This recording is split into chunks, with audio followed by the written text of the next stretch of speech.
किया जाएगा। मैं आपको ये बताना चाहता हूं कि 75 जिले हैं जिनमें 16 अनुसूचित जाति के लिए आरक्षित किए गए हैं और उसमें 16 के अंदर 6 अनुसूचित जाति महिला के लिए हैं। इसी प्रकार पिछड़ी जाति महिला के लिए 7 हैं और कुल पिछड़ी जाति में 20 हैं। 7 महिला के लिए उसके अंदर आरक्षित है। सामान्य सीटें 27 हैं और महिलाओं का आरक्षण 12 है सामान्य में। तो सामान्य में और अनुसूचित जाति और पिछड़ा जाति ये तीनों मिलाकर 25 सीटें महिलाओं के लिए आरक्षित हैं। ये 6 सीटें अनुसूचित जाति स्त्री के लिए आरक्षित हैं और कुल अनुसूचित जाति के लिए 16 पद आरक्षित हैं। इनके नाम भी आपको मिलेंगे, जैसे अनुसूचित जाति स्त्री में शामली, बागपत, लखनऊ, कौशाम्बी, सीतापुर, हरदोई, ये अभी आपको उपलब्ध करा दिए जाएंगे। उसी तरह पिछड़ी जाति में 7 हैं महिलाओं के लिए और 13 अन्य पिछड़ा वर्ग में, यानी 20 कुल है पिछड़ा वर्ग के लिए और 12 स्त्री के लिए है और 27 अनारक्षित है। तो ये सूची अभी आपको मिल जाएगी इस प्रेस कॉन्फ्रेंस के बाद। क्षेत्र पंचायतों के संबंध में 826 पद में 5 पद शेड्यूल ट्राइब के लिए आरक्षित हैं। कल आप पूछ रहे थे वो कहां पर है, तो इसमें 2 पद सोनभद्र में है, एक ललितपुर में है, एक देवरिया में है और एक बलिया में है। उसके बाद 171 पद अनुसूचित जाति के लिए आरक्षित हैं, जिसमें 86 पद स्त्रियों के लिए हैं और उसी तरह अन्य पिछड़ा वर्ग में 223 सीट कुल आरक्षित हैं और स्त्रियों के लिए 97 है। ये ब्रेकअप है, यानी कुल स्त्रियों के लिए 826 में 300 सीटें आरक्षित हैं। ये क्षेत्र पंचायत का रहा। इसी तरह जो 58,194 ग्राम पंचायतें हैं, उनके लिए भी विकास खंडवार किस विकास खंड में कितने प्रधानों का पद किस श्रेणी में आरक्षित होगा, ये सूचना और ये आदेश जारी कर दिया गया निदेशक के द्वारा और आपके लिए इन्होंने जिले वाइज बनाकर एक सूचना आपके फोल्डर में रखी गई है, जिससे आपको सहूलियत होगी। अब ग्राम पंचायतों के बारे में डायरेक्टर आपको ब्रीफ करेंगे। नमस्कार। प्रदेश में कुल 58,194 ग्राम प्रधान के पद हैं। जैसा कि आप सबको अवगत कराया गया कि ग्राम प्रधान का रिजर्वेशन की यूनिट ब्लॉक होती है और ग्रामीण आबादी के सापेक्ष हम लोग इसे कैलकुलेट करते हैं। जो प्रथम कार्रवाई होती है वो आरक्षण की कार्रवाई होती है, जिसमें डिफरेंट कैटेगरीज में हम लोग ग्राम प्रधानों के पदों का अलॉटमेंट करते हैं। सर्वप्रथम 58,194 ग्राम पंचायतें जो है पुनर्गठन के बाद सामान्य निर्वाचन 2021 के लिए बनाई गई हैं, जिसमें अनुसूचित जनजाति यानी कि शेड्यूल ट्राइब के लिए कुल 330 पद आरक्षित किए गए हैं। इसमें 330 पद में 199 पद जो है वो अनुसूचित जनजाति पुरुष के लिए व 131 पद जो है अनुसूचित जनजाति महिला के लिए आरक्षित किए गए हैं। प्रदेश में 826 विकास खंडों में 565 विकास खंडों में अनुसूचित जनजाति निवास करती है और उसी के हिसाब से उन सभी विकास खंडों में हम लोग के द्वारा पद आरक्षित कर दिए गए हैं। इसके अलावा शेड्यूल कास्ट में कुल जो पद हैं वो 7,757 पद रिजर्व किए गए हैं, जिसमें महिलाओं के लिए 4,288 व शेड्यूल कास्ट के लिए कुल 12,045 पद आरक्षित किए गए, जिसमें महिलाओं के लिए 4,288 व पुरुष के लिए 7,757 पद आरक्षित हैं। पिछड़ा वर्ग के लिए जो पद आरक्षित किए गए हैं वो है 15,712, जिसमें पुरुष के लिए जिसमें पिछड़ा वर्ग पुरुष 10,211 व महिलाओं के लिए जो है 5,501 और इसी प्रकार सामान्य जो स्त्री पद आरक्षित हुए हैं वो है 9,739। इस प्रकार कुल जो है हम लोग के अनारक्षित पद जो हैं 58,194 में वो 20,368 पद अनारक्षित हैं।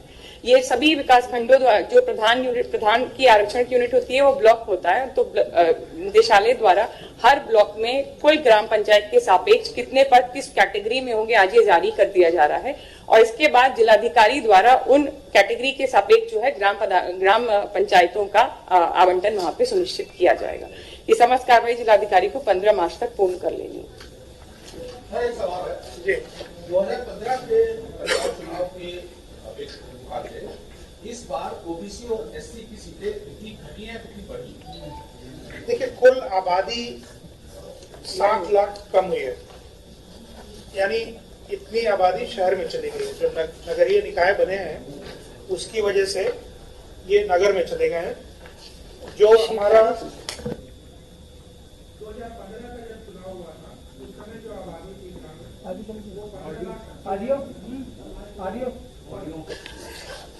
2015 के निर्वाचन के समय उत्तर प्रदेश की ग्रामीण जनसंख्या जो थी वो 15,80,000 थी।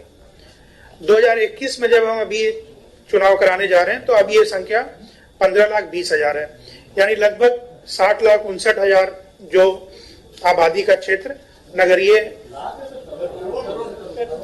60 लाख 15 करोड़ 80 लाख हुआ करता था 2015 में, और वो 15 करोड़ 20 लाख है।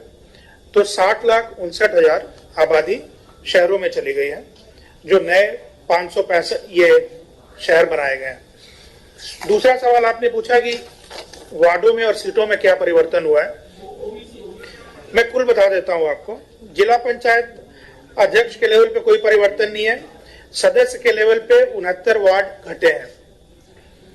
क्षेत्र पंचायत प्रमुखों का 5 पद बढ़ा है, क्योंकि 826 है, पहले 821 हुआ करते थे ब्लॉक।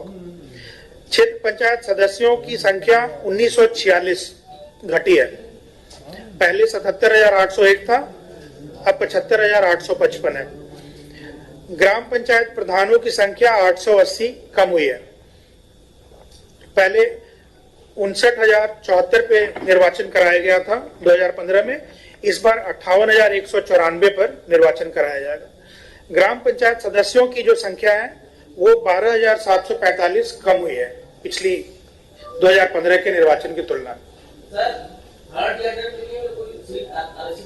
जी नहीं, इसमें उनका कोई आरक्षण नहीं है अलग से, नहीं। समस्त अनारक्षित सीट पे वो चुनाव लड़ सकते हैं। अनारक्षित,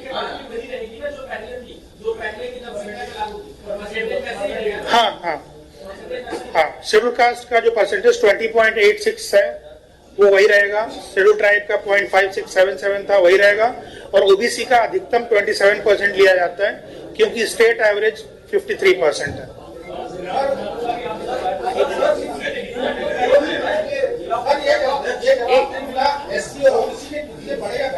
एक सेकंड में, जैसे ग्राम प्रधानों का आप ले लीजिए, तो पिछले चुनाव में ओबीसी के लिए जो सीट कुल सीट थी वो 15,974 थी, और इस चुनाव में वो 15,712 हो गई है। इसी पर इस शेड्यूल कास्ट के लिए 12,246 थी, इस चुनाव में 12,045 हो गई है। और शेड्यूल ट्राइब के लिए ग्राम प्रधान में कुल सीट 336 थी, इस बार 330 सीटें हैं। ये इसलिए फर्क आया क्योंकि कुल जो है ग्राम पंचायतें 58,194 हो गई, कम हो गई, इसलिए इनमें परिवर्तन आया। बट जो परसेंटेज से हम लोग ने कैलकुलेट किया वो हमेशा सेम ही रहेगा। क्या ये भी वजह है कि इस बार जो आपका फोकस था आप सरकार का कि जो पंचायतें आर्थिक से छूट गई हैं उनमें आपने एससी पर ज्यादा जोर दिया? नहीं, वो हम बदल नहीं सकते। जो संविधान है और जो एक्ट है उसमें जो प्राविधान है वो ये कहता है कि अनुसूचित जाति की जो आबादी का प्रतिशत राज्य की कुल आबादी का है उतना प्रतिशत सीट आरक्षित किया जाना है। ओबीसी में जैसा मैंने बताया कि जो रैपिड सर्वे हुआ था उसमें 53% आया था आबादी, लेकिन उसमें अधिकतम रिजर्वेशन 27% पे कैप्ड है।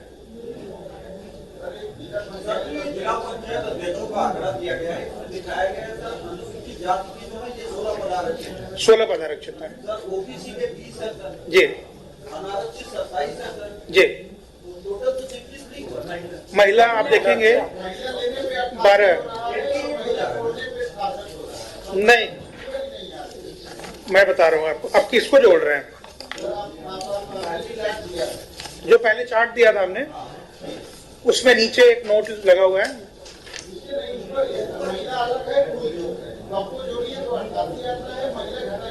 देखिए ऐसा है, शेड्यूल कास्ट महिला 6 सीटें हैं और शेड्यूल कास्ट की कुल 16 सीटें हैं। टोटल 16 हैं, उसमें 6 महिलाएं। 16, 20, 12 और 27 हो गए। नहीं, 16 वो हो गई और 20, 16 और 20, 36 और 12 महिला के लिए है सामान्य। 12 वो जोड़ दीजिए। 48। अब उसमें आप 27 जोड़िए, हो गए।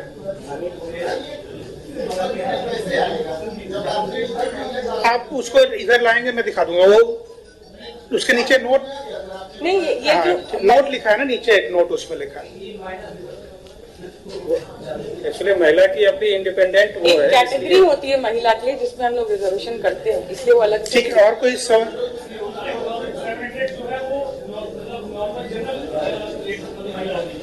हाँ, वो महिलाओं के लिए रिजर्व है, उसमें कोई भी लड़ सकता है।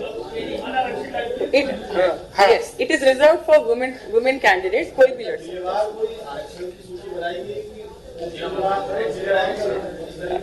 आज हम जिलेवार किसकी है? आप हाँ, जिला पंचायत की सूची अभी आपको मिल रही है। कौन सा जिला पंचायत की श्रेणी में आरक्षण हो रहा है, ये आपको अभी मिल रहा है। और ब्लॉक वाइज भी मिल रहा है और ग्राम पंचायत भी जिले वाइज सूचना मिल रही है। तो मेरे ख्याल से डिस्ट्रीब्यूट करा दीजिए। डिस्ट्रीब्यूट कर दीजिए, करा दीजिए।